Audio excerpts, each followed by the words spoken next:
काय सांगाल या संदर्भात?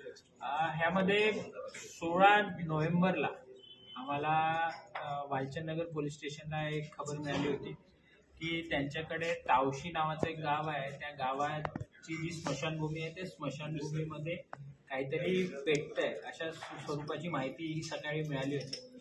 आणि मग ते आमची टीम तिथे गेली असता असं लक्षात आलं की तिथे काही जमिनीवर ब्लडचे मार्क्स पण आहेत आणि तिथे जी चिता जिथे पेटवतात तिथे पण काहीतरी पेटतं आहे, परंतु ते सगळं पेटून गेलेलं होतं.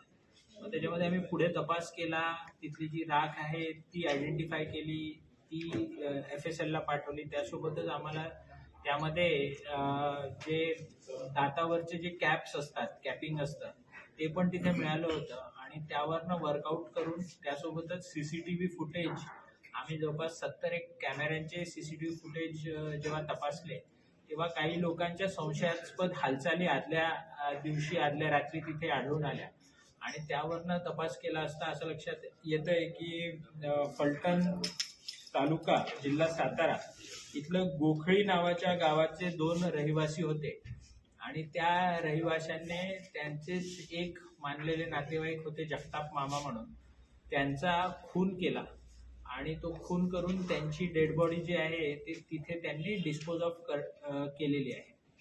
त्यामध्ये खुनाचं कारण त्यांच्या घरी असलेल्या महिलेवर ह्या मैताची वाईट नजर होती ह्या संशय